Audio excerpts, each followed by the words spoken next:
This episode is sponsored in part by Lucky Duck Games, who's launching a crowdfunding campaign on GameFound for Kingdom Rush Elemental Uprising starting February 9th. Thank you for joining me today here at Tantrum House Studio D. I'm Kevin Delp. Today we're looking at board games launching the second half of February on crowdfunding platforms like Kickstarter and GameFound, platforms like those. A quick update about the channel. We plan to continue putting out this block video twice a month like normal, but a little bit more regular for you. So we're planning on the second and fourth Mondays of the month. The first and third Mondays of the month, we're planning on continuing the brand new board game news segment series that we just started with Will and Jonah. You can check that video out up there, the first pilot episode, and maybe some other members of Tantrum House will join in on that as well.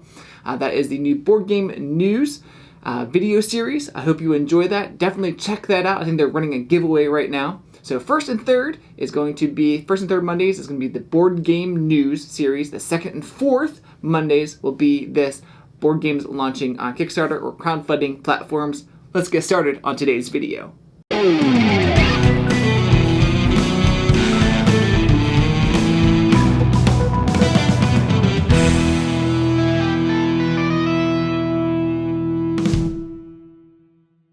A couple that I missed from my last video is CoraQuest, a cooperative adventure game, and Time Editors, that is launching February 2nd from Aspen Leaf Games. The Federation of Time Traveling Capable Nations has voted that all nations must give up their time travel capabilities. A single task force of Time Editors will be kept on standby in the event that they are needed to save humanity from any possible future disasters. Only the nation with the most skilled time editors will retain their use of time travel. To win the game, you must prevent 4 disastrous events in the past from happening. These next few launch on February 16th. Garphill Games launches Paladins of the West Kingdom City of Crowns, an expansion for Paladins of the West Kingdom. Increase your skills in diplomacy to rally support from nearby allies. This expansion adds new extensions for both the main board and player boards. Players have a new attribute to manage and new actions available on each turn. Factory Floor, build your way toward the best factory in town, a Tetris-style tile-laying and worker placement game for 1 to 4 players. Return to Mars with Terraforming Mars Ares Expedition. This is for 1 to 4 players, takes about 45 to 60 minutes to play. This is a standalone engine building game. Players are controlling interplanetary corporations with the goal of making Mars habitable. Auction Web is a bidding and bluffing game for 2 to 5 players. Jenga meets Pokemon in Beasts of Balance Rebirth. Mouse, Cheese, Cat, Cucumber, a game of mazes and mysteries. Bloodstone from Druid City Games for 2 to 6 players, takes about 30 to 60 minutes to play. The Bloodstone is an evil and powerful relic that enchants any who possess it.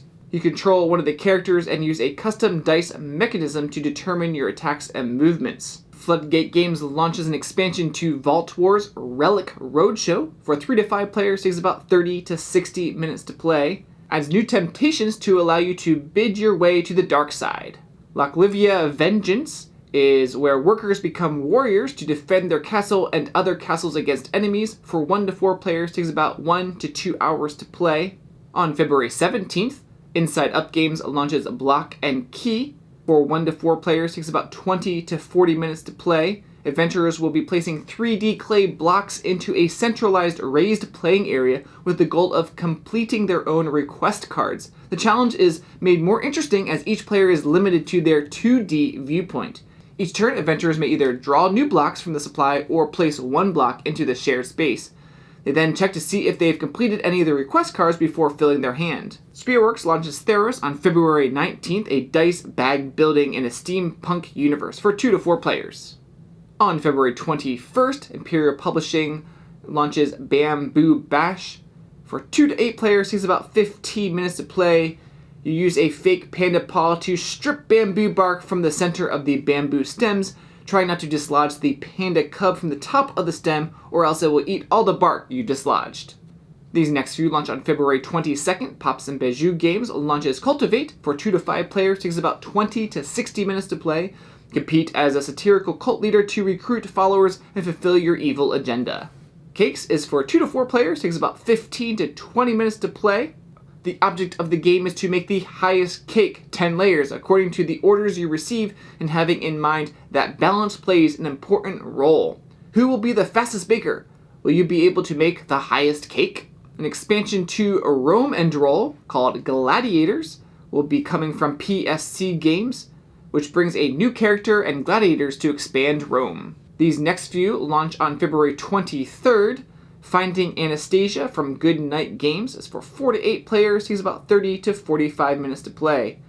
One player is the Empress, while the rest of the players are guests. To find Anastasia, the Empress and her guests must ask questions of each other. The responses are marked on a central board for all players to see. Players must deduce who is and isn't Anastasia. As questions are answered, gems are given to players. The gems can be used on a player's turn to perform actions such as gaining clues, revealing roles, or asking additional questions. Crafting Arzium is coming from The Game Designers, which is a documentary series from Eric Rail. This is not technically a board game, but I still find it interesting since it's in the board game world. This new documentary is following Orion Lockett and his wife Mallory with Red Raven Games.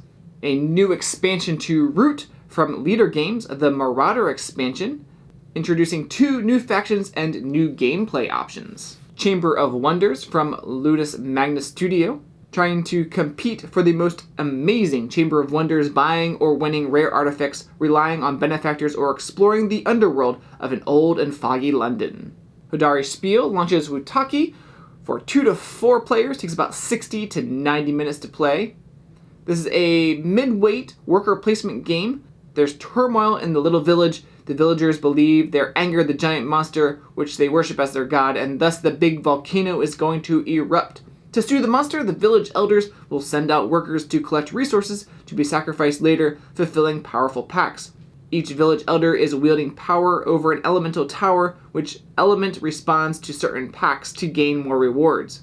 Use your power for good, or let the world of Wutaki burn. Horrible Guild launches tiny turbo cars, using slide puzzles to program the movements of remote-controlled toy race cars for 2 to 4 players, takes about 30 to 45 minutes to play.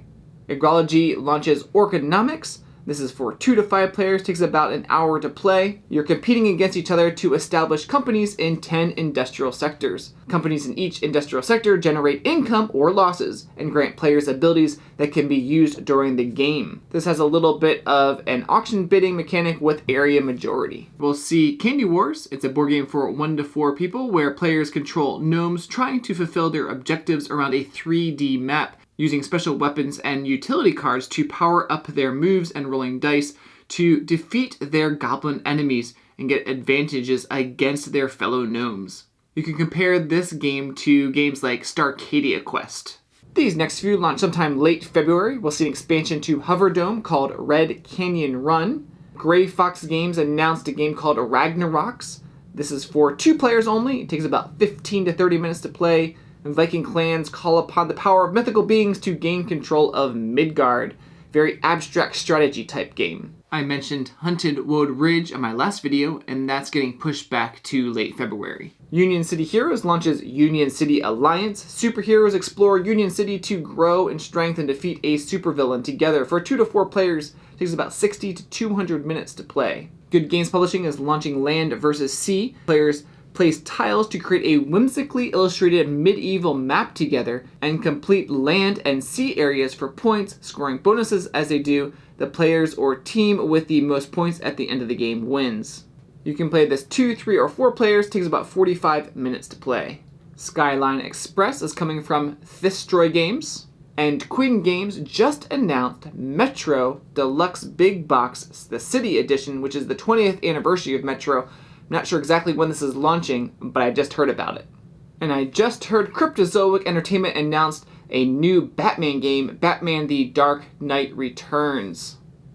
Shout out to one of our series sponsors, Mesa Game Lab. With over 35 combined years in the animation and visual effects industry, Mesa Game Lab's artists will work with you to create stunning animated videos and GIFs for your Kickstarter campaign, with options for full 3D environments, 2D animated characters, dynamic motion graphics, eye-catching 3D animation, and Kickstarter page design. They can surely highlight everything your game has to offer. Contact them by visiting mesagamelab.com.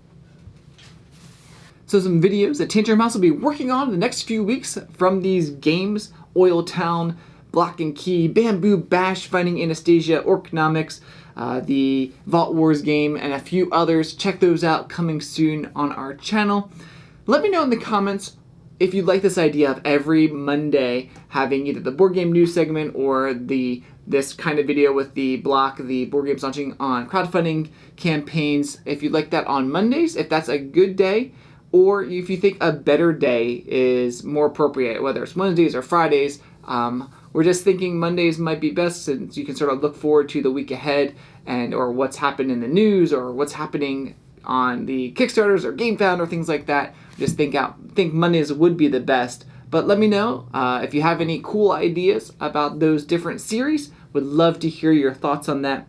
As always, we would love for you to like this video and subscribe to Tantrum House.